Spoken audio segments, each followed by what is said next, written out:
Muchas gracias, Agustín, por la invitación a estar esta tarde con ustedes acá en Buenos Aires para compartir algo de lo que es nuestra inspiración común, nuestra particular manera de vivir nuestra fe, el sentido de nuestra vida, según un método, según una experiencia, la de Ignacio de Loyola y sus compañeros y amigos allá en la primera mitad del siglo XVI, según un método, pues el que nos llega a través de los ejercicios espirituales fundamentalmente, a través de un lenguaje.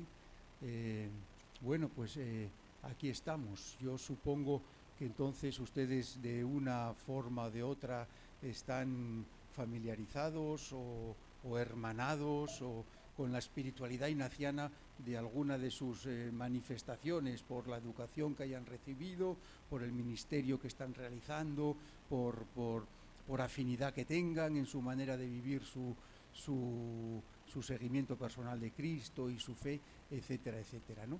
Entonces, lo que nos une esta tarde, pues son estos tres verbos: acompañar, conversar, discernir.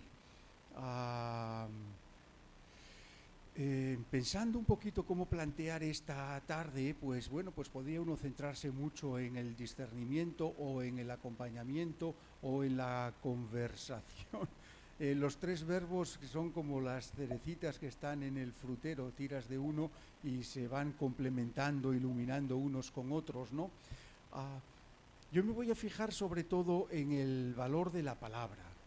Me voy a fijar hoy o tratar de ofrecerles a ustedes un ensayo, podríamos decir así, filosófico, espiritual, pastoral, sobre el valor, el sentido y la función de la palabra en la experiencia religiosa y, cómo no, en nuestra labor para acompañar y para discernir.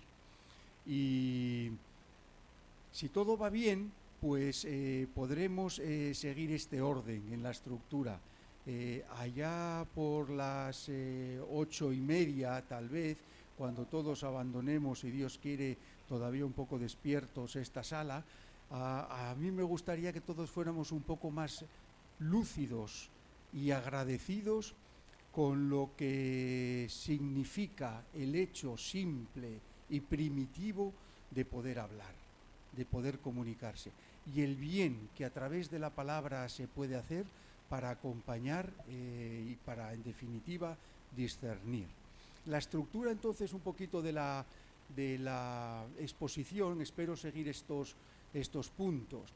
Primero, un pequeñito preámbulo del por qué surge esto y cómo, lo que Ignacio llama en los ejercicios composición viendo el lugar. Después, una reflexión, todo va a ser muy breve y sencillo, no puede ser de otra manera, sobre el lugar de la comunicación en el mundo en que vivimos, comunicación verbal y no verbal. Hablaremos de la conversación, Ignacio, los jesuitas y las palabras, como no, los ejercicios y las palabras, acompañar actitudes, palabras y tentaciones, y si todavía tenemos tiempo, pues podremos cerrarlo a modo de una reflexión teológico-espiritual que pueda recoger lo más esencial de estos minutos. ¿De acuerdo? El salón es confortable, está calentito, siéntanse libres para desconectar, incluso poder dormir un ratito, si así lo creen oportuno. ¿De acuerdo? Bien, la composición viendo el lugar. ¿De dónde nace esto? Esta es una casa de ejercicios que llevan las religiosas de Cristo Rey en colaboración con los jesuitas en el puerto de Santa María, un precioso lugar en el sur de España, en Cádiz. ¿Por qué traigo a colación esto? Porque gran parte de lo que les voy a compartir no es que nazca de una experiencia en esa casa de retiro, pero sí que estuvo motivado por una pequeña experiencia personal que quiere servir como de composición viendo el lugar o de primer preámbulo, como nos indica Ignacio en los ejercicios espirituales. Esta casa tiene una serie de habitaciones con un paisaje privilegiado que dan al mar, al océano. Ahí de vez en cuando, no todos los años, tengo la posibilidad de ir a hacer mi retiro de 8 días, los ejercicios espirituales, pero sí que he podido ir en los últimos años varias veces, ¿no? Y allí, en torno a Semana Santa, esos 8 días, que incluyen también el Triduo Santo, me encontraba yo en uno de los ejercicios espirituales que el que daba los ejercicios nos propuso para orar, que fue el misterio de la visitación de María Nuestra Señora a su prima Isabel. El misterio de la visitación. Bien, como suele hacer uno cuando comienza un ejercicio de meditación, contemplación, pues te sientas confortablemente, yo con la vista hacia la playa, hacia el océano, uno se tranquiliza, abre el primer capítulo del Evangelio de San Lucas, realiza la oración preparatoria que nos propone San Ignacio, y cuando ya parece que todo está preparado para la oración, te imaginas el lugar, la escena, María llegando, Isabel con el texto evangélico que tienes a tu lado, y entonces empiezas a leer guiado por el texto, una lectura sapiencial. Y cuando llegué a este versículo, ahí me paré, y casi que no pude seguir. Y lo que llenó mi oración en ese ejercicio de contemplación y a lo largo de ese día, pues fue este versículo de Lucas que pone en boca de Isabel: cuando la criatura oyó en mi seno la voz de tu saludo, saltó de alegría en mis entrañas. Punto. Cuando la criatura oyó en mi seno, sintió en mi seno la voz de tu saludo, saltó de alegría en mis entrañas. Esto para mí empezó a suponer como una materia de oración, para hacer una reflexión, no en ese momento, pero bueno, me presentó hace un ratito Agustín como filólogo, doctor en filología, en lingüística, filólogo, amigo de las palabras, y para mí este versículo me revolucionó un poco interiormente y me dio que pensar, que rezar, que reflexionar a nivel antropológico, filosófico, teológico, espiritual, al nivel también de la experiencia espiritual, en el poder y en la energía transformadora, vivificadora de la palabra, en boca y en labios de María. Cuando la criatura oyó en mi seno la voz de tu saludo, el poder, por tanto, transformador, enérgico y vivificador de la palabra, provocó una consolación en el seno de Isabel. Parece que el pequeñito Juan, que ya estaba dando pataditas tal vez en el seno de su madre, sintió la presencia, y ahí hay algo de vida, genera una voz bien pronunciada, ¿verdad?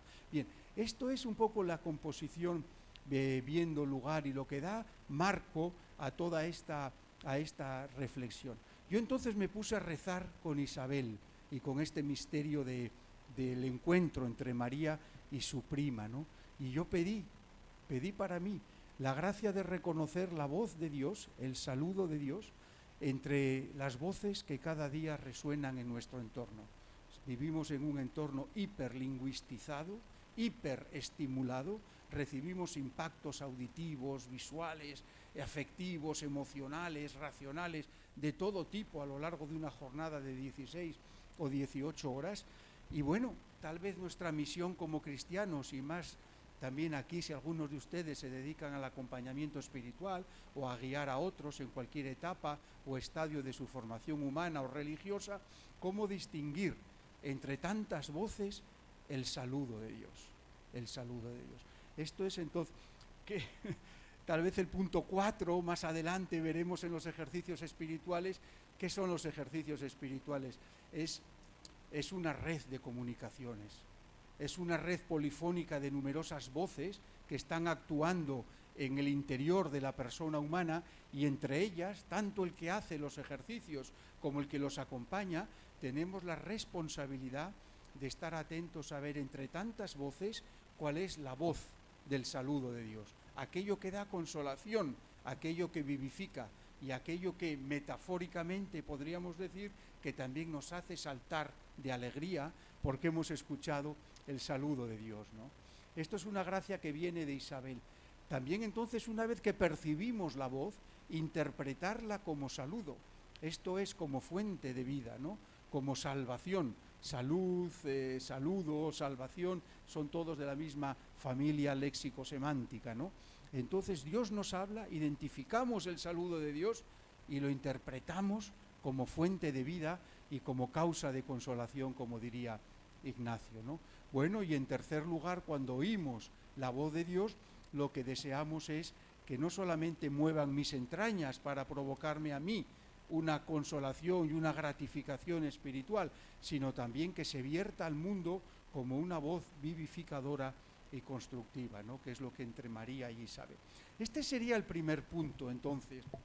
El encuentro entre María y Isabel y lo que provoca en las entrañas de Isabel el encuentro con María por haber identificado la voz de su saludo, ¿no? Bien. Si hablamos de comunicación humana, lo más primario es que podamos interpretar que la comunicación es una cuestión fundamental, primaria y casi exclusivamente lingüístico-humana. ¿Qué quiero decir con esto? Que a lo mejor podemos caer en la tentación, pero sí en un juicio espontáneo y primario que nos lleve a decir que esto de la comunicación es exclusivo de los humanos y alcanza su punto álgido en una comunicación verbal como ustedes y yo estamos teniendo ahora. Bueno, más bien, sí, la comunicación requiere emisor y receptor, requiere acto de habla y acto de escucha. En estos momentos me corresponde a mí una función más de habla y a ustedes una función más de escucha. Ahora bien, la comunicación humana se da en un contexto natural, en un ecosistema comunicativo, podríamos decir así. La comunicación humana no es más que una parte de la comunicación que en este momento está aconteciendo en nuestro planeta. Para continuar con mi reflexión y para caer en la cuenta un poquito del valor de la comunicación entre los seres humanos y en concreto la comunicación lingüística, pues claro, hice una pequeñita exploración por la comunicación animal y la comunicación entre las otras especies. Basta con ir a Google, a Wikipedia y pasarte unas horas paseando y haciéndole preguntas al ordenador para que te dé las respuestas que buscas. Bien, a mí me basta con estas para que sean sencillamente ilustrativas de lo que pretendemos. Las abejas se comunican entre ellas con la danza. Según el tipo de movimientos y de giros que hacen entre ellas, se van comunicando y siempre con una atención especial a la reina, que es la que organiza todo, pero hay una serie de comunicaciones entre, bueno, en este tipo la abeja, que es la que he escogido como ejemplo de un tipo de insecto para nosotros. Los delfines se comunican con sus aullidos, con sus movimientos, probablemente de los seres también más inteligentes en la gradación de inteligencia dentro del mundo animal. Las hormigas, cuando uno ve cómo es posible que mantengan esas líneas, que hagan esos hormigueros tan perfectos, que tengan entre ellas esa red comunicativa. Bueno, pues las antenas, que casi no llegan ni a tocarse, y cuando se acerca una le cede el paso a la otra y van construyendo y tienen un proyecto común. Hay una inteligencia. ¿Qué inteligencia subyace en las abejas cuando hacen esas obras de arte con los panales hexagonales donde están produciendo la miel? ¿Qué inteligencia hay en la vida comunitaria de los delfines? ¿Qué inteligencia hay en la red comunicativa que hacen las ballenas? Las ballenas pueden emitir sonidos a unos 190 decibelios. Yo no sabía muy bien qué era eso, pero el umbral del oído humano puede aceptar hasta 60 decibelios. A partir de ahí ya empieza a resultar muy molesto, incluso enfermizo, puede ser doloroso. Los sonidos que emiten las ballenas en el océano puede ser percibida por otro ejemplar que esté a 3.200 kilómetros de distancia. Puede interpretarlo, para reunirse, para comunicarse, para reproducirse, etcétera, ¿no? La comunicación. Vivimos en un planeta. Y lo más fascinante, les recomiendo mucho este libro si si les interesa alguno antropólogo o antropóloga aquí, esta antropóloga canadiense que estuvo trabajando mucho la organización tribal y familiar de los lobos. Y es impresionante también toda la comunicación y la inteligencia que subyace en el mundo. Estos son solamente unos ejemplos para caer en la cuenta de la naturaleza constitutiva, lingüística y comunicativa propia del ser humano. ¿Tiene algo que ver esto con nuestra experiencia espiritual? Pues claro que sí, claro que sí. Este es como el contexto y el fundamento. Pero el mundo animal no son solo las abejas, los lobos o las hormigas. El mundo animal es también el mundo vegetal. Esta también antropóloga, bióloga de la Columbia British University, tiene una preciosa reflexión sobre el lenguaje en el mundo vegetal. Y esta mañana mismo vengo de escuchar este vídeo que está en YouTube, Los árboles hablan. Y habla un poquito de cómo se produce toda la comunicación en el subsuelo, cómo se comunican los árboles a través de las raíces, cómo una planta puede comunicarse con otra para prevenirla del peligro de ciertos insectos o de la comunicación. Vivimos en un mundo hipercomunicado y donde la comunicación fluye, es perenne y constante en todas sus áreas, en todos sus ámbitos.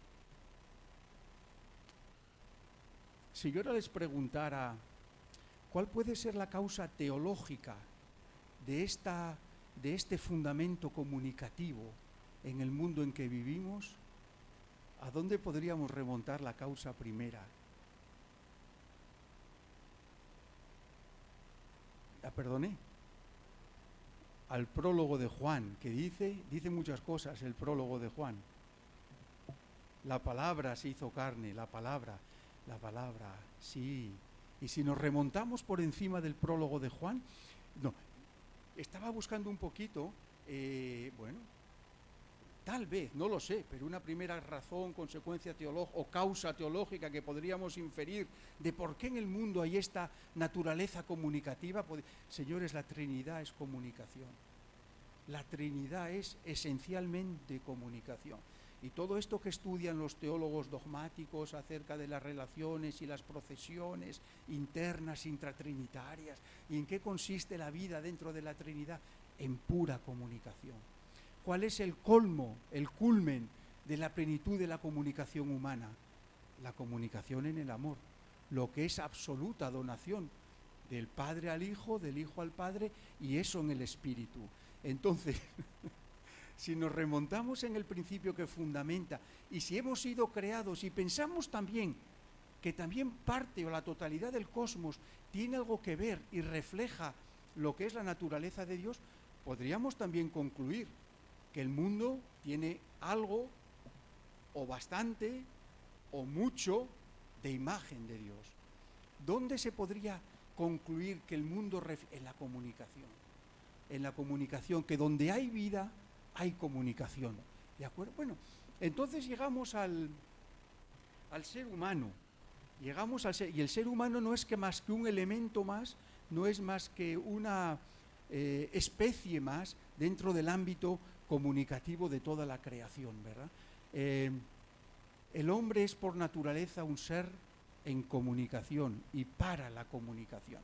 Traigo a colación aquí este libro de Somos lo que hablamos. Luis Rojas Marcos, tal vez les suene, si, sobre todo si hay aquí algún psicólogo o psicóloga, español, de Sevilla, afincado desde hace muchos años en Estados Unidos, neurolingüista. Rojas Marcos, entre otras cosas, en este libro cuenta, entre otras experiencias, acerca del valor terapéutico de la palabra y cómo muchas veces conflictos, problemas internos o relacionales que nos pasan y acontecen es por un erróneo manejo de la palabra y de la comunicación. Bueno, muchos conflictos. Ayer veíamos conflictos en el aula entre educadores y alumnos o educandos, pero conflictos en la familia, en la pareja, entre los hermanos, muchas veces es por un erróneo manejo de la comunicación. de la palabra. Una palabra mal dicha, una palabra no dicha, una palabra mal interpretada, una palabra fuera de tono, una palabra que... Bueno, entonces, el poder terapéutico del hablar y de lo que hablamos.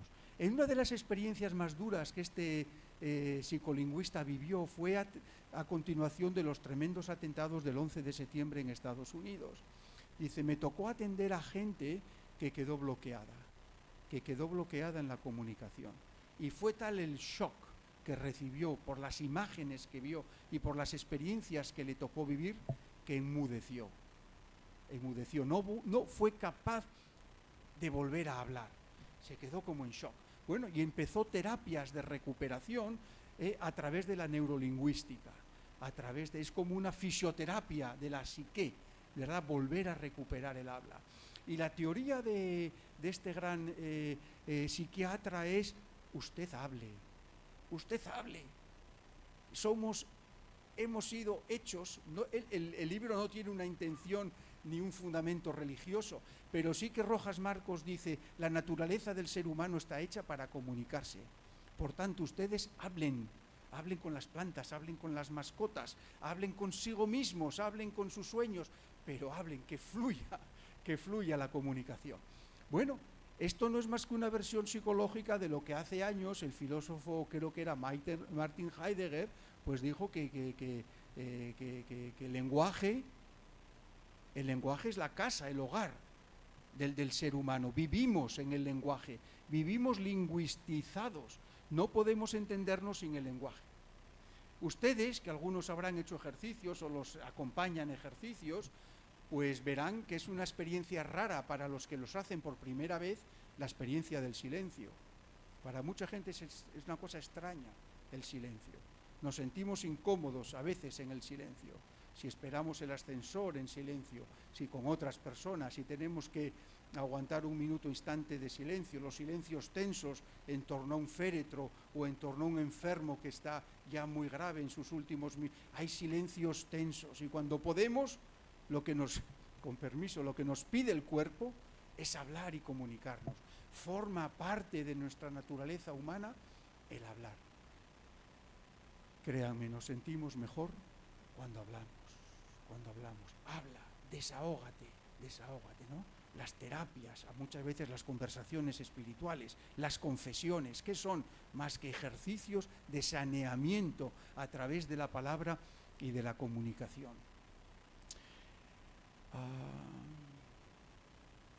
En el año 2000 tuve la suerte de poder pasar unos meses en India.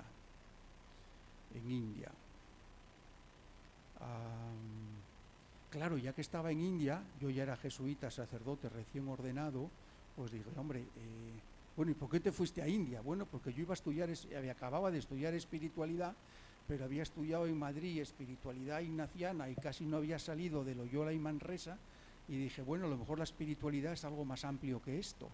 ¿Y dónde me voy a ir yo a estudiar y conocer algo más de espiritualidad? A la India. La India es probablemente el país de las culturas del mundo donde más tradiciones y espiritualidades conviven. Están todas. Ustedes cogen un catálogo de religiones y en la India seguro que se las encuentran. Religiones, sectas, espiritualidades, espiritismos, todo tipo de propuestas. Bueno, y yo quise probar algunas de esas. Y bueno, pedí permiso y me consiguieron una plaza en una pagoda budista en el estado de Maharashtra que se llama Igatpuri, donde el maestro Goenka, este maestro pues era un gurú de la meditación budista pura y dura, sin ningún silencio, la búsqueda del silencio, sin ningún tipo de mantra, sin ningún tipo de apoyo. La noche era sobre una lápida de piedra, que podía ser perfectamente una lápida de cementerio, que para quitar el frío teníamos una esterilla de madera finita de esas que te dan, y luego pues pasarte unas 8 o 10 horas de meditación sentado en el suelo, sin ningún cojín ni nada, allí en el suelo. Claro, para un europeo que llega allí sin estar acostumbrado, se me hizo durísimo la postura, el cuerpo. A partir del 6.º día, la propuesta fue encerrarnos en una pequeñita habitación de la pagoda, cada uno, y el objetivo era después de estar 6 días, 10 horas al día, 8 o 10 horas de meditación, era estar 1 minuto de silencio conceptual. Por supuesto, los días anteriores eran de silencio externo absoluto, no se podía pronunciar ni una palabra. Pero ahora el objetivo era no solamente silenciar el entorno externo, sino silenciar tu psique, silenciar tu corazón y silenciar también tu espíritu. No hablar con Dios, no inventarte plegarias. 1 minuto, 1 minuto. Nora, pregúnteme por favor si lo logró. Creo que sí. Pregúntamelo. José, ¿lograste estar 1 minuto en silencio? La pregunta es verdaderamente interesante. Gracias, Nora. Pues no lo logré. No lo logré. Yo no me dedico a la meditación regularmente, procuro tener mis tiempos de meditación, mis ratos de oración, pero no soy un maestro que se dedique a eso. Pero bueno, tampoco soy un profano, tengo mi historia, mi tradición. 1 minuto de silencio. Oh, es dificilísimo. Inténtenlo ustedes. Los pensamientos. Acallar los pensamientos. Bueno, ¿qué quiero decir con esto? Que esto es cierto, bla, bla, bla. No solamente externamente, sino internamente.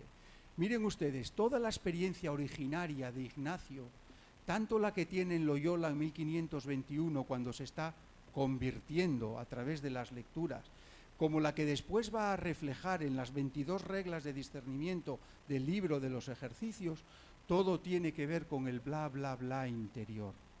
De eso se trata la experiencia espiritual. Escuchar el saludo de Dios, que es una voz. La espiritualidad ignaciana no es una espiritualidad que busque el silencio. Nos servimos del silencio para alcanzar a Dios o para que Dios nos alcance. Pero no somos una corriente de corte orientalista, en este caso budista, que nos hacemos más perfectos porque hemos conseguido estar en silencio. A veces los chicos vuelven de la experiencia de ejercicios muy contentos porque han logrado estar en silencio. Bueno, para el principiante no está mal ese primer objetivo, pero es realmente insuficiente. A nosotros lo que nos interesa es llegar a encontrar la voz y la palabra de Dios a través del contexto del silencio en el cual nos encontramos. Bien, pues este es nuestra naturaleza, la conversación. Todo esto se ha multiplicado por una enésima potencia con la cuestión de las tecnologías, de las nuevas tecnologías. Precisamente esta tarde se ha caído WhatsApp por unos minutos o he tenido que renovar los datos. Si ustedes le preguntan a Google cuántos millones de WhatsApp se envían en un día, ¿se imaginan cuánto puede llegar? Muchos. muchos. Pues habría que preguntarle y renovarla entre WhatsApp y Messenger, que por supuesto no incluye todos los otros sistemas de comunicación, las plataformas chinas o Telegram u otras muchas que hay, pero estaban entre los 80.000 millones de mensajes de WhatsApp que se mandan en un día. ¿Qué es el planeta? Si pudiéramos ver cada mensaje de WhatsApp como una pequeña lucecita en torno al planeta Tierra, tendríamos como el globo iluminado por la comunicación. ¿En qué han encontrado el negocio estas tecnologías? En la naturaleza humana. Se han dado cuenta de que somos seres humanos para la comunicación y por tanto formamos parte de esta, bueno, queremos decir, sí, imagen de Dios. Somos seres para la comunicación y en parte si somos imagen y semejanza de Dios, tenemos que pensar que Dios en sí mismo es un ser en permanente comunicación. Bueno, podríamos después seguir viendo en qué pueda consistir esa comunicación. Bien. El siguiente paso, por tanto, nos introduce dentro de la conversación. Acompañar, conversar, discernir. Con permiso.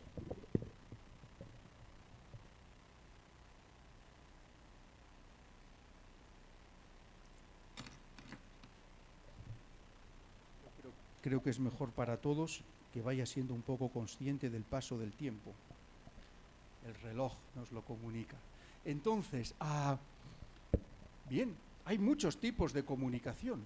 El ser humano comunica, pero no solamente. Ustedes me están diciendo ahora mismo mucho de cada uno de ustedes, con su postura, con su mirada, con sus bostezos, con algún ronquidito que se oye, ¿no? Todavía. Pero somos en permanente comunicación. Ustedes comunican con el lenguaje, con el jersey, con la chaqueta que se han puesto, con los zapatos que llevan, con el peinado que ponen, con las gafas que se compran, con el maquillaje que ustedes utilizan. Somos comunicando, basta una mirada y ver comunicamos con el cuerpo, la comunicación. Qué importante la comunicación no verbal en el acompañamiento, en el proceso de la entrevista, en ejercicios, etcétera, ¿no? Pero bueno, tenemos que fijarnos hoy necesariamente en un tipo de comunicación, que es la comunicación verbal articulada, que es la que produce el lenguaje. Y dentro de esa comunicación verbal articulada, nos vamos a fijar en este tipo de relación, que es la conversación, que no es la clase, que no es el reporte, que no es el informativo, sino que es una conversación. Lo primero que me maravilla de la conversación, ¿saben ustedes cuántos órganos fonadores se combinan a la velocidad del sonido para producir el lenguaje que yo ahora mismo estoy provocando? Los órganos fonadores es ¿qué necesita el cuerpo humano para hablar? Es muy fácil. ¿Qué necesita el cuerpo humano para hablar? Una mano. ¿Cómo que sí, no? Yo si estoy manco puedo hablar. Una mano no necesitamos para hablar. ¿Qué necesitamos para hablar? Unas cuerdas vocales, el primer órgano fonador. Tenemos problemas en las cuerdas vocales, ¿no? Necesitamos cuerdas vocales. El cerebro es el que organiza todo, pero no interviene directamente para producir un sonido articulado. Ahora sí, el cerebro está todo. Nos daña el cerebro y porque hay lesiones neuronales que pueden afectar a la coordinación lingüística. Pero por ahora, la señora que se llama usted, Patricia, es la única que ha dicho una respuesta correcta. Pasa palabra, Patricia. Pulmones. Necesitamos pulmones porque necesitamos aire, que hagan vibrar a las cuerdas vocales. Quedamos sin aire. Tenemos cuerdas vocales y necesitamos el aire. Necesitamos lengua, porque la lengua es fundamental. Que toque los alveolos, que toque los dientes, que toque el paladar, que se retrase. ¿Qué más necesitamos? Todos los músculos de la boca. Sí, como órgano fonador exclusivamente no lo consideraríamos, pero sí consideraríamos los dientes. Ustedes no pronuncian la Z aquí en Argentina. Ayer en la Eucaristía que celebramos, en la primera lectura era que Moisés era salvado de las aguas, ¿verdad? Y pues la mamá puso a Moisés en una cesta. Claro, yo lo escuché y dije, que tiene un error este señor. No, es que es una cesta. Es un sonido interdental. Los dientes son muy importantes porque la F es labiodental, porque pone los dientes superiores sobre el labio inferior. Fiesta. Lo que pasa es que lo hacemos a una velocidad tan rápido que es un milagro. Es un milagro que el ser humano pueda hablar. Ustedes se dan cuenta de lo que significa que yo pueda pronunciar la palabra pueda. Una bilabial oclusiva sorda, que es la P. Y luego la U. Y para pronunciar la U, la lengua tiene que irse hacia atrás, porque la U es velar, pu, y luego tiene que abrir y subir la lengua, porque es una palatal, la E. Pue, y luego una interdental, la D, pued, y luego abrir la A, pueda. Es una maravilla.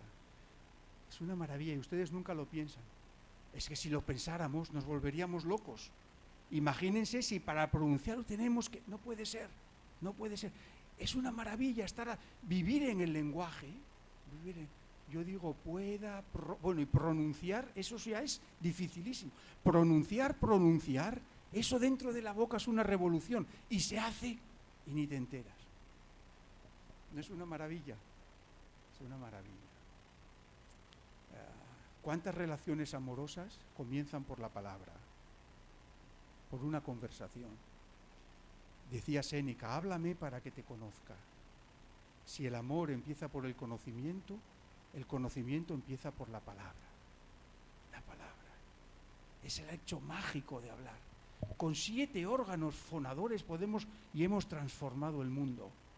Porque podemos hablar, es algo mágico. Bueno, es que no hay tiempo, pero ¿saben ustedes? Yo pronuncio cosas y las cosas que pronuncian viajan por el aire. Cada palabra tiene una frecuencia de onda diferente. Las sílabas trabadas, las que van con R, esas son muy complicadas, pero el cerebro sabe que es una sílaba trabada, trabajo, el cerebro lo sabe y lo interpreta. Las ondas viajan por el aire y llegan al oído de este señor rector. Entran al oído interno, descargan unas descargas eléctricas que van aquí atrás al cerebelo y este interpreta lo que yo estoy diciendo. ¿Y qué pasa? Uy, perdón. ¿Ves? Gracias, que se dice como los niños pequeños. De nada, muy bien. ¿Qué quiero decir con esto? Que uno emite un mensaje y el receptor, si está atento, responde inmediatamente. Inmediatamente. Las ondas viajan por el aire, Nora las recibe en su oído, escucha la palabra gracias e instintivamente dice de nada. Y yo lo entiendo. Y le digo gracias. ¿De acuerdo? Bueno, ¿esto qué quiere? Esto que es la base antropológica del lenguaje, ¿no? Del lenguaje. Es una maravilla, es un milagro. Y ahora, ¿saben ustedes cuántas lenguas ha desarrollado el ser humano a lo largo del planeta, a lo largo y ancho del planeta? ¿Cuántas lenguas están clasificadas en los catálogos, en los inventarios lingüísticos? Bueno, se seguirán descubriendo nuevas lenguas, otras por desgracia se están perdiendo, porque se pierde la comunidad lingüística que la habla, no hay testimonio escrito ni grabado y probablemente sea una pena que estén desapareciendo las lenguas que son un patrimonio de la humanidad. Pero había catalogadas, cuando yo era un joven estudiante en filología, más de 4.800 lenguas diferentes. 4.800 lenguas diferentes. Es decir, el ser humano con 7 órganos fonadores ha desarrollado más de 4.800 códigos lingüísticos diferentes. Esto es una maravilla. Bueno. Muy bien, dicho esto, nos fijamos en la conversación. ¿Y qué tiene que ver la conversación con esto y una botella con... Bueno, que voy a beber un poco de agua. Mientras tanto, piensen a ver qué puede tener que ver esto. Jorge, ¿qué dice usted? ¿Se le ocurre algo? ¿Por qué he puesto esa imagen al lado de la palabra conversación? Perdóneme. La fluidez del agua. Esa es una respuesta de carácter intuitivo. Muy bien, puede tener que ver, sí. ¿Por qué pongo eso ahí? Porque esto es una imagen que a mí me gustaría que a veces se acordaran. Cuando quieran dar valor a la conversación procede de esto. Conversación es una palabra que viene del latino vertere, que es verter. Por eso he puesto esta imagen del agua que se vierte. ¿Qué es la conversación?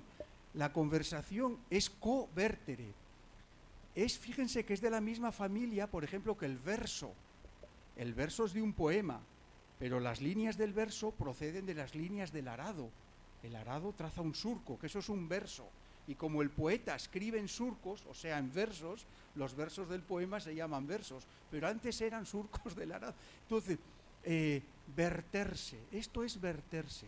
¿Qué es la conversación? Es coverterse, es verterse con otros en el mismo hábitat. ¿Qué es conversación? Es verternos. ¿Verter qué?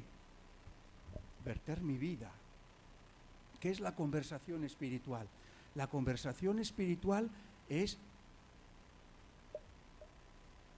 verterme, No tengo otra manera de dar la vida en este momento más que a través de mi palabra. Y vierto mi vida y te la hago transparente a través de la palabra y te digo lo que me pasa y lo que estoy viviendo, y esa es la manera como yo tengo de verterme a través de mis versos en la conversación. ¿Qué es la conversación? Entendida en el contexto en el que estamos, la conversación espiritual, un hábitat donde se comparte la vida. El hábitat donde se comparte la vida. Bueno, es de la misma familia que la diversión. ¿Qué es la diversión? Es salirse del verso. Divertere. Cuando Santa Teresa cuenta en su vida que se divertía en la oración, no está diciendo que se lo pasara bien, estaba diciendo que se distraía, que se salía de la contemplación que ella quería realizar, ¿verdad? Bueno, y en este medio aparece la conversación. Por la conversación nos desvelamos, por la conversación nos transparentamos, por la conversación nos partimos y repartimos. Esto nos recuerda el verso de Jesús: os llamo amigos. ¿Por qué os llamo amigos? Porque os he dado a conocer todo lo que yo sabía del Padre. ¿Y cómo se lo ha dado a conocer? A través de la conversación. Entonces la conversación nos amista. Así como hay hechos que nos enemistan, por la palabra y la conversación nos amigamos. Somos amigos porque te conozco. No hay amistad si no hay conocimiento. No hay conocimiento si no hay conversación. Háblame para que sepa quién eres. Llevo, a ver, 23 y 15, llevo, madre mía, 38 años de jesuita. 38. He vivido en bastantes comunidades, muchas de ellas internacionales, con mucha gente de diversos países.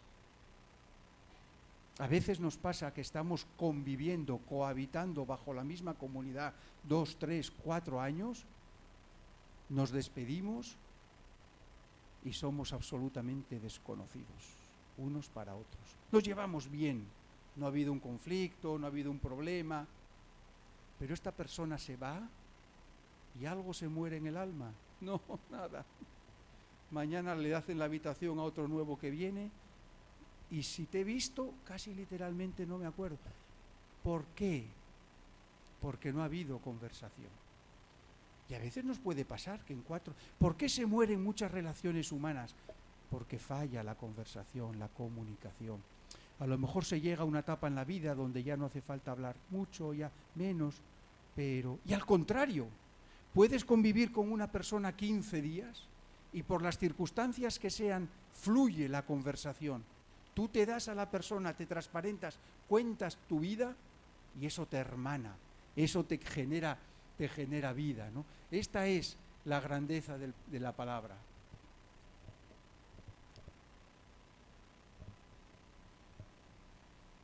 Este soy yo en el noviciado, en el año 1986.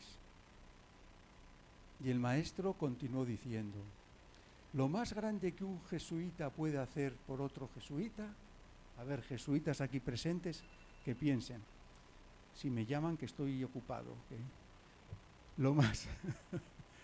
Lo más grande que un jesuita puede hacer por otro jesuita, y yo empecé a pensar,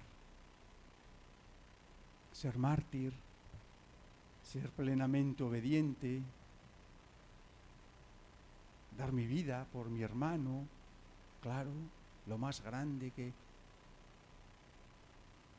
Y yo empecé a pensar, y el maestro continuó, es contarle su vida. Yo me sentí defraudado y dije, ¿para esto he entrado yo aquí? ¿Para contar mi vida? ¿Es realmente contar mi vida una cosa grande? ¿Qué intuición tenía este señor detrás que le daba tanta importancia a la palabra? Cuéntale la vida, seamos hermanos. Es la manera de empezar a ser hermanos, de empezar a querernos, de empezar a generar vínculos, de entender la compañía de Jesús como una unión de ánimos, como un grupo de amigos en el Señor. Hay tantas cosas detrás del contarle a uno la vida. Luego ya seremos muy eficaces en la misión, con nuestros títulos, nuestros trabajos. Pero ¿de qué se trata? Muy gran cosa. ¿Qué hizo Jesús con sus discípulos? En gran medida contarles su vida. De dónde venía, qué hacía, qué quería, cómo vivía, ¿no? Esta es la grandeza de la palabra.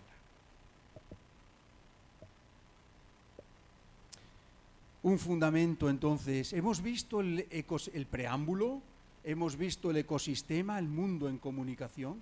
Nos hemos ambientado un poquito en el valor antropológico, filosófico de la comunicación, pero aquí ahora hay que dar una inspiración religioso-bíblica al ámbito de la palabra. Muy frágil y muy breve porque ya nos pasa el tiempo, pero ¿qué es lo primero que aparece en la Biblia, en el Génesis? Es la palabra, es la palabra. Y dijo Dios, y dijo que exista la luz. El primer acto de Dios de salida de sí, hacia salida de la Trinidad inmanente, podríamos decir, y la versión hacia el mundo en un acto de amor fue una palabra. Dios pronunció que exista la luz. Y por la luz se empezó a hermanar la palabra, porque Jesús es la palabra, pero al mismo tiempo también es la luz y el camino. Y dijo Dios que exista la luz. Y estas 4 palabras será como el inicio de un mantra, ¿no? Y dijo Dios, y dijo Dios, y dijo Dios. Y por la palabra se hace la vida. Es la palabra la que crea. La voz de tu saludo. Este es Dios saludando al mundo, como María saludando a Isabel. Y entonces el cosmos empieza a desarrollar la vida que Dios le da a través de la palabra, ¿no? A través de la palabra. Y el pueblo de Israel, pues ¿qué es el pueblo de Israel? Es un pueblo de la tradición de la palabra y la escucha. Si releéis en los Salmos o el Antiguo Testamento un poquito, ¿y qué es? Es una relación dialéctica de escuchar, con el deseo de ojalá escuchéis hoy la voz del Señor. Le hablaré al corazón. Habla, Señor, que tu siervo escucha. Dios es un Dios. ¿Qué nos está diciendo, por ejemplo, aquí el texto del Génesis? No solamente que el universo se hizo, sino que Dios se comunica. Tan importante como que el universo se fue haciendo y las aguas se separaron de la tierra y las especies empezaron a surgir. Tan importante es el mensaje de que la creación se lleva a término, tan importante es el qué se hace, como cómo y quién lo hace. ¿Qué nos dice el Génesis? Dios es un Dios que se comunica. Nuestro Dios Yahvé tiene una palabra inteligible para el ser humano. Entonces, la palabra empieza a tomar un papel fundamental en la tradición de Israel. Ojalá escuchéis hoy la voz del Señor. Jesús recibe esta palabra. Jesús recibe esta tradición. Y aquí lo he llamado yo fonética del Padre. Jesús es la palabra del Padre. Fonética es la parte de la lingüística que estudia la producción del sonido. Fonos, ¿no? El sonido, audífono. La fonética es lo que tiene que ver. ¿Qué es Jesús? Es el sonido del Padre. ¿Cómo que no escuchamos a Dios? ¿Cómo que no? Habla el Evangelio. Y dijo Jesús, ahí está. Y Jesús dijo, quiero, queda limpio. Ya está. Ese es Dios hablando en Jesús. ¿Nadie te ha perdonado? Yo tampoco. Vete en paz. Dios nos habló mucho, muchísimo más, dice San Juan. Lo que pasa es que si se pusieran por escrito todas las cosas, no habría libros en el mundo que pudieran contener. Pero Jesús es el profeta del Padre, ¿no? Tanto es así que en Jesús como en el Dios, hágase la luz. Y la luz se hizo. Quiero, queda limpio. Y el leproso quedó limpio. Estos son los que se llaman actos de habla, los speech acts, los actos de habla, los perlocutivos, que son cuando con la palabra hacemos cosas. ¿Usted puede hacer, por ejemplo, un pastel de manzana con la palabra? No. ¿Qué necesitamos para hacer un pastel de manzana? Manzanas, un fuego, azúcar. Pero no, yo solamente porque se diga que se haga el pastel de manzana, la manzana no se hace ni el pastel. Sin embargo, hay otro tipo de actos que sí se hacen cuando yo pronuncio y que si no los pronuncio no se hacen. Si usted es elegido presidente del gobierno o senador o lo que sea, por lo menos en el Congreso de España todos tienen que decir sí, prometo. ¿Promete usted acatar la Constitución? Tal? Sí, prometo. El acto de la promesa solo se realiza si se pronuncia. Y no vale suponerlo, y no vale...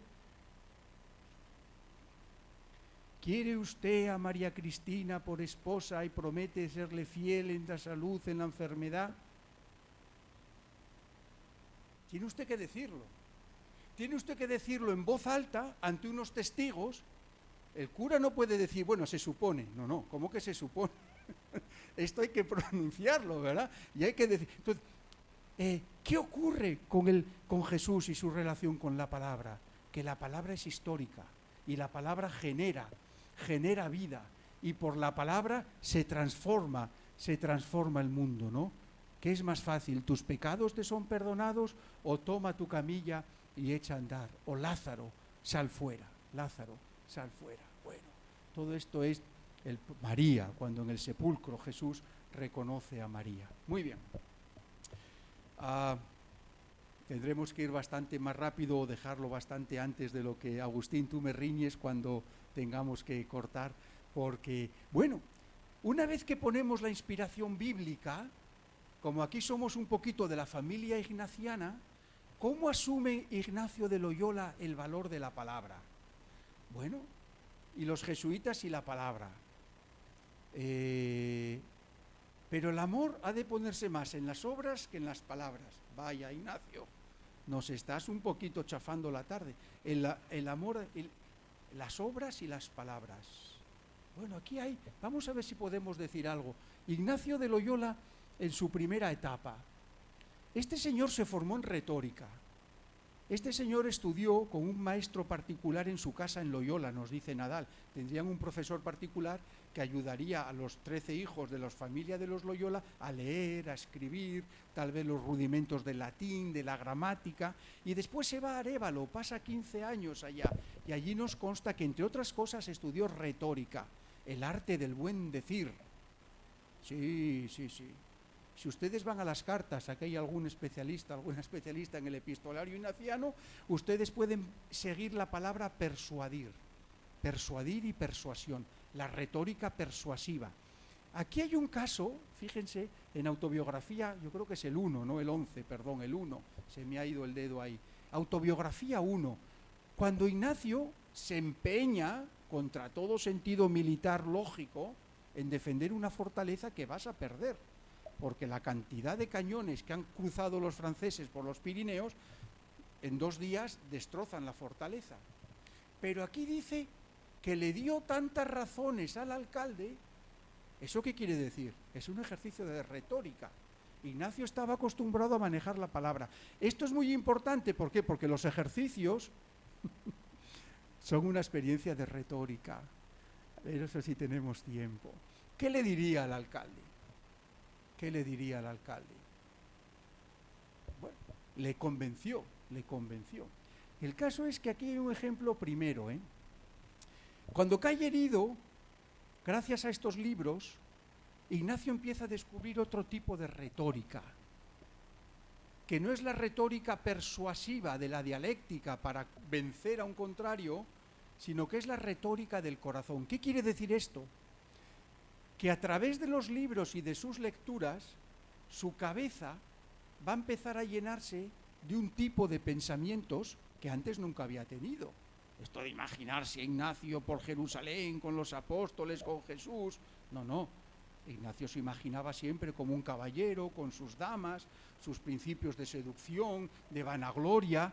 Pero de repente hay otra retórica del corazón que empieza a invadir su... Y aquí entramos, a través de los libros, pues en otra manera de entender el lenguaje y su relación con la palabra y con los pensamientos.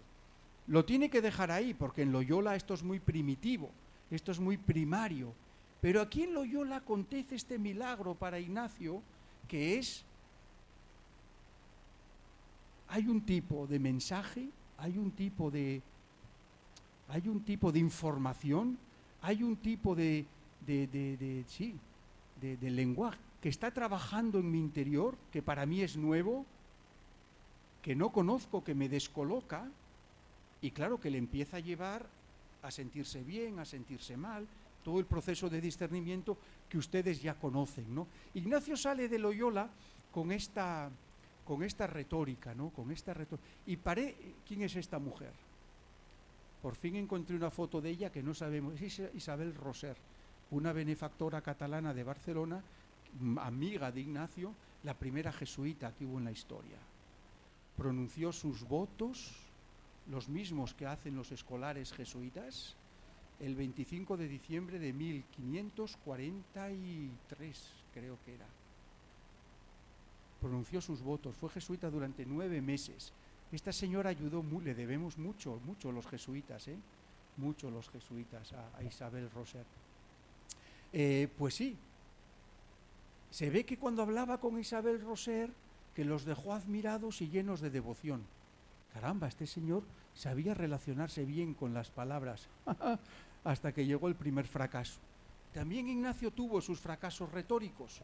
Si recuerdan el encuentro con el moro, que discuten sobre la virginidad de María, claro, y el moro se va, porque los moros, el musulmán, no cree en la virginidad de María posparto, sí cree en la virginidad de María. Entonces Ignacio le empezó a dar muchas razones, pero no pudo deshacer el argumento de su contrincante. Qué curioso, porque Ignacio pudo derrotar retóricamente al alcalde de la fortaleza, pero no pudo derrocar al musulmán. Claro, no había estudiado teología, no había venido Ignacio a estas conferencias de espiritualidad ignaciana. Bueno, fíjense que para Ignacio fue un gran fracaso, hasta el punto de que piensa encontrarlo, y si lo encuentra, darle de puñaladas, es lo que dice el texto, ¿de acuerdo? Entonces Ignacio también pasó sus fracasos, es cuando es expulsado de Jerusalén, no puede convencer al provincial de los franciscanos para quedarse. Hay una relación de Ignacio con las palabras, a veces sale exitoso y otras veces fracasa, La palabra fue muy importante en los primeros jesuitas, muy importante. Tal vez el gran maestro de la conversación fue San Pedro Fabro. Fabro le ayudaba a Ignacio con las clases de latín y griego. Ignacio le ayudaba con los escrúpulos y el acompañamiento espiritual. Yo creo que tenían ahí una especie de acuerdo, ninguno se cobraba al otro y así intercambiaban una ayuda por otra, ¿verdad? Pero realmente Pedro Fabro fue un gran maestro de la conversación, para tratar y conversar con las gentes, ¿no? Con su mansedumbre y dulzura ganaba para Dios los corazones de todos, ¿no? La conversación espiritual. Lo que más ayuda para mantener los frutos de los ejercicios es tener conversaciones espirituales. Los jesuitas por muchos años nos hemos olvidado de la conversación espiritual. Nos hemos centrado tanto en el ministerio de los ejercicios, pero anda, Ignacio de Loyola, antes de invitar y proponer a nadie a hacer los ejercicios, conversaba espiritualmente con esa persona, le despertaba la devoción, le ayudaba en su mundo interior, en su autoconocimiento, trabajaba la motivación, el grande ánimo y liberalidad, que habla la notación quinta de los ejercicios. Realmente los jesuitas fueron grandes amigos de la palabra. La fórmula del instituto habla de los ministerios de la palabra. A mí esto me llama la atención bastante, porque luego dice la contemplación para alcanzar amor, párrafo 230 de los ejercicios. El amor ha de ponerse más en las obras que en las palabras. Esto que estoy haciendo yo aquí esta tarde, ¿qué es? ¿Un ministerio de la palabra o un ministerio de la acción? Si ahora mi superior me pregunta, ¿tú qué estás haciendo? ¿Qué has hecho, José, la última hora? ¿Y yo qué le digo? ¿Que he puesto obras o he dicho palabras? ¿Eh? ¿Esto es un ministerio de la palabra, esto que estoy haciendo yo esta tarde con ustedes? Sí, por favor, porque llevo que no callo una hora, estoy agotado de hablar. Es un ministerio de la palabra. Entonces, ¿qué tendría que hacer yo para poner más el amor en la obra, que no en la palabra? Bueno, es curioso porque los jesuitas se comprometieron muchísimo con las palabras. Teresa de Lisieux, ¿qué dijo en la iglesia? Mi vocación es el amor. El amor. Teresa de Calcuta, ¿qué diría? Mi vocación es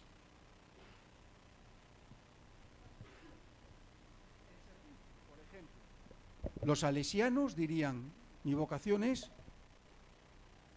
la educación de la juventud, por ejemplo. ¿Y los jesuitas, qué podríamos decir? No lo sé, esto es cosecha mía, no está en ningún texto ni en ninguna fuente, pero no erraríamos, no andaríamos muy lejos si dijéramos, bueno, nosotros en la iglesia podemos ser la palabra, podemos ser una palabra, no la palabra revelada de la palabra, pero dedicarnos a los ministerios de la palabra, acompañamiento, dar ejercicios, muchas otras cosas, homilías, sermones, tratados, directorios. Ignacio no vio la primera imprenta en el Colegio Romano, pero peleó mucho para poner una imprenta. Se daba cuenta de cuánto bien y ayuda a las ánimas se podía hacer a través de la palabra escrita. Y luego pusieron otra imprenta en el Colegio de Goa.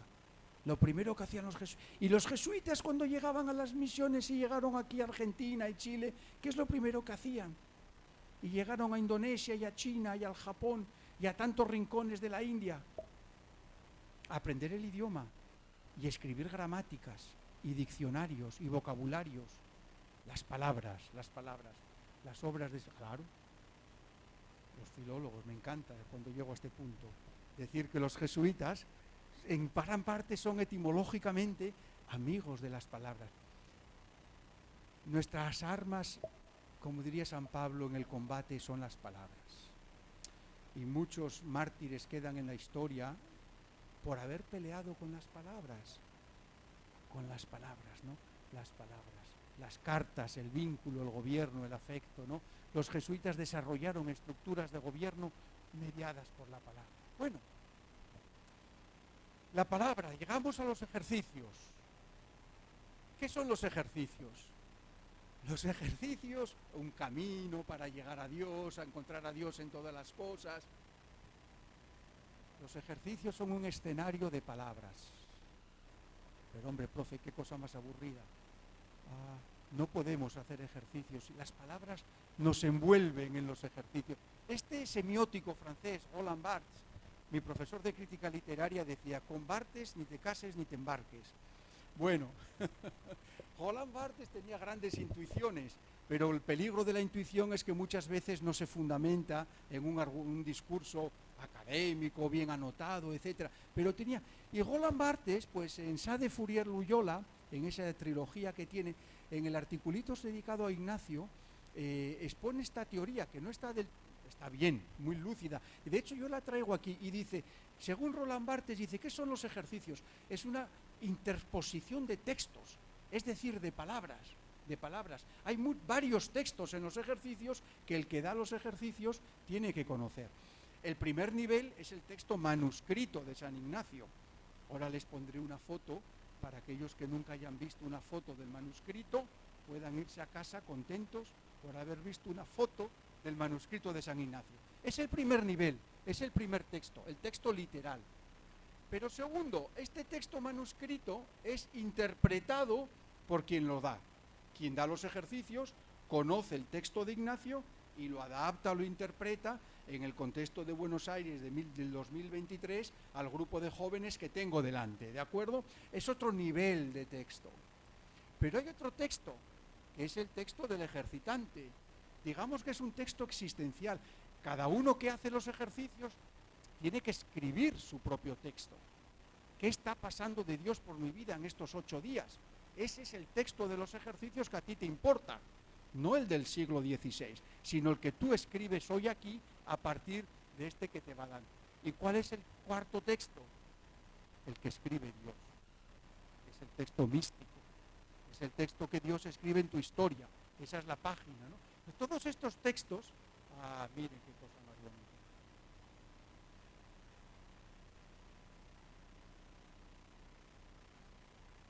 Unos instantes de silencio.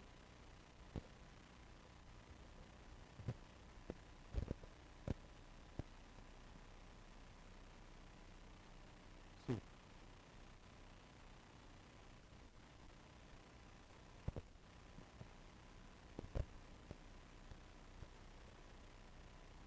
sí,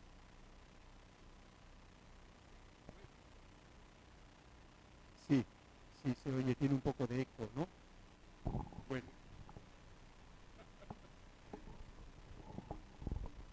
ok, gracias. Gracias, Agustín. Muy bien, perfecto. Bueno, entonces las palabras en los ejercicios. Los ejercicios sí son una red de conversación. La oración preparatoria, el ejercitante. El primer protagonista, además del Espíritu Santo, pero es el ejercitante. El ejercitante tiene que hablar.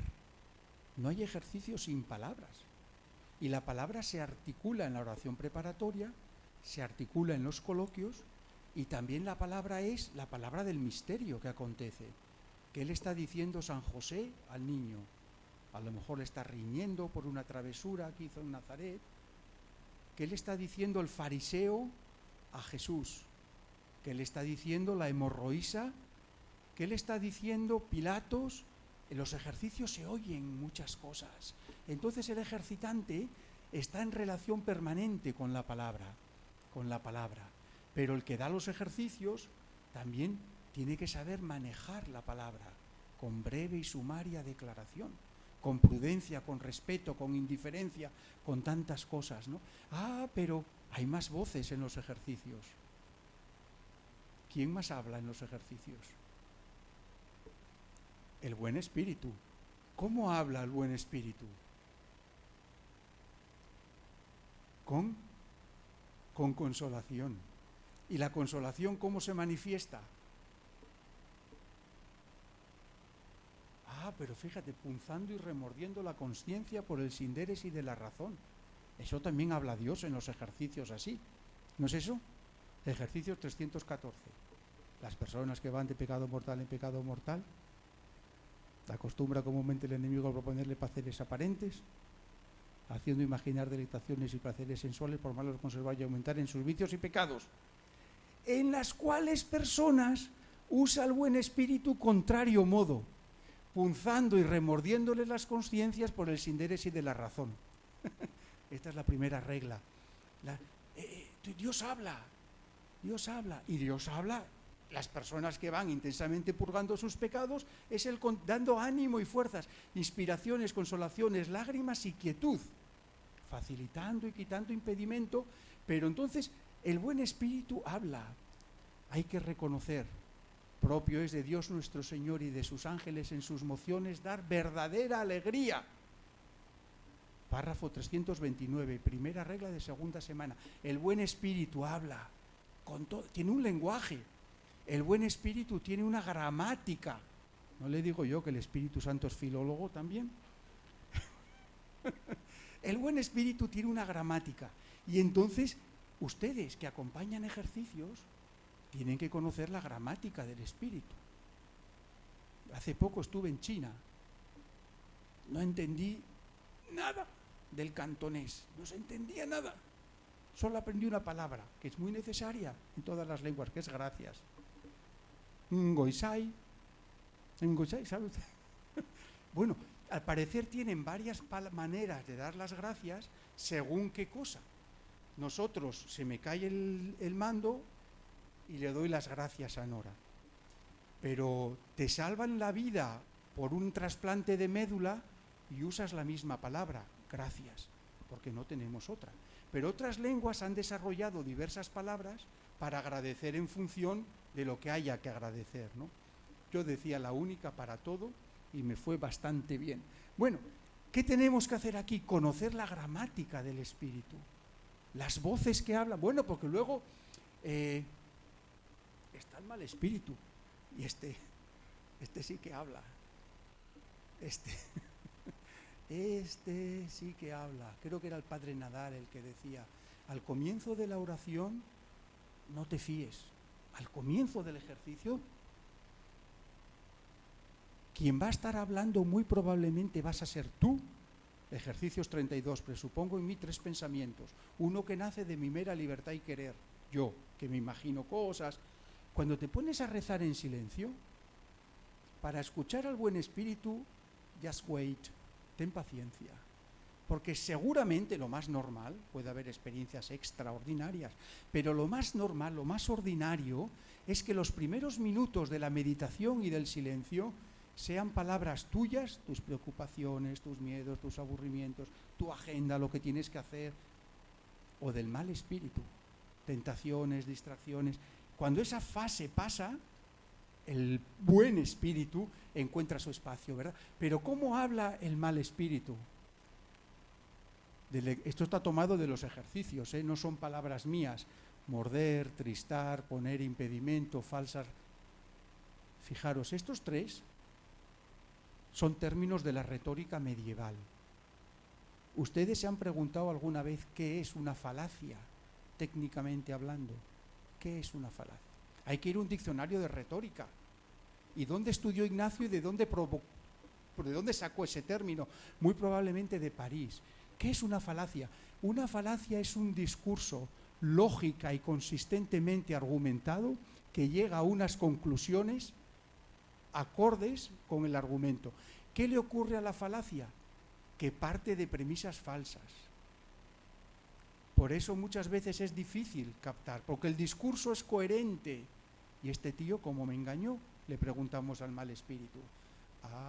Ejercicios 333, porque hay que ir al principio de los pensamientos. En el principio de la cascada, ahí está donde hay que... ¿Qué nos dice esto? Que estamos en los ejercicios como escenarios de retórica, ¿verdad? Los ejercicios como voces, como bueno. ¿Cómo se acompaña todo este proceso? Bueno, primero, con la experiencia que ustedes hayan tenido, ¿de acuerdo? Con la experiencia. Y una vez que tengamos experiencia, podemos estar preparados, nos formamos con cursos, con seminarios y con más experiencia, ¿no? Pero ¿cómo se acompaña este proceso? Bueno, con actitudes y después con palabras. Actitudes básicas fundamentales. Delicadeza y responsabilidad. Delicadeza en el trato, en la escucha, en la respuesta, en la interpelación. ¿Cómo se acompaña? Con rectitud de intención. Como acompañante, lo único que te puede interesar, lo único, es que esta persona se encuentre con Dios. Lo único. Y tú estás ahí para posibilitar y facilitar ese encuentro. Si se da, retírate, por favor. Si se da, retírate. Y si se está dando, bueno, con delicadeza, pero tu intención es que esta persona se encuentre con Dios. No contigo, ni no, con Dios nuestro Señor. Respeto y distancia. El respeto, ¿no?, que pide la distancia prudente. La indiferencia y la libertad. La paciencia y el tiempo, la sincronización de los relojes, ¿no? En la experiencia religiosa hay 3 cronos, hay 3 relojes. Uno es el ritmo del ejercitante, que sabe Ignacio que son muy distintos. Hay quienes alcanzan la petición y la gracia antes que otros. Otro es el reloj tuyo, el que da los ejercicios. Tienes que conocer muy bien tu propio ritmo, porque a veces puedes forzar o retardar el ritmo del ejercitante. El ejercitante va al ritmo que el espíritu le marca. Y tú, como acompañante, has de intentar descubrir cuál es ese ritmo para adaptar tu ritmo al ritmo del espíritu. Pero creedme, muchas veces procesos espirituales se frustran por la incompetencia del acompañante, porque ha forzado un ritmo que el espíritu no pedía y que el ejercitante no resistía. O a lo mejor porque ha dejado retrasado el tiempo cuando el espíritu estaba pidiendo, etcétera. La cuestión de la paciencia y los relojes en la experiencia religiosa, ¿no? Prudencia, autoconocimiento y, por supuesto, como siempre dice Ignacio en las adaptaciones, adaptación en las anotaciones, adaptación y flexibilidad a la del ejercitante. La palabra. ¿Qué nos dicen los ejercicios sobre cómo manejar la palabra? Una palabra moderada, suficiente, breve y sumaria declaración. Si es suficiente, no hay que dar más de lo que sea suficiente. Una palabra discreta y discernida, que se diga, ojalá que acertemos lo que convenga que haya que decir. Palabra que a veces ha de objetivar al ejercitante para, en lo posible, darle luz sobre posibles tropiezos, engaños, dificultades, ¿no? Palabra alentadora y vivificadora. Cuando uno está en desolación, pues se le anime, no se le trate con dureza, sino que se le anime y en partes pues una palabra iluminadora que le abra el camino, que le dé los puntos necesarios para seguir avanzando, ¿no? Y ante todo también pues una palabra orada, que la palabra del que da los ejercicios pase también y entre en el escenario del espíritu con el ejercitante, palabra orada. Bien, dejo para otra posible encuentro con ustedes que esta palabra también está amenazada. La palabra en el acompañamiento, y ustedes que son acompañantes, bueno, yo aquí en el libro, La voz de tu saludo, precisamente, analizo 9 tentaciones del acompañante o 9 peligros del acompañante, que pueden ser más o menos conscientes o inconscientes, pero está el autoritarismo, el protagonismo, el paternalismo, el moralismo, el proteccionismo, esta me la he inventado yo, el tecnicismo, ¿no? El consejerismo o el excesivo respeto distante que nunca se atreve, etcétera, ¿no? La palabra que está también amenazada. Podríamos seguir hablando mucho más tiempo acerca de conversar, acompañar y discernir, pero muchas gracias por su atención.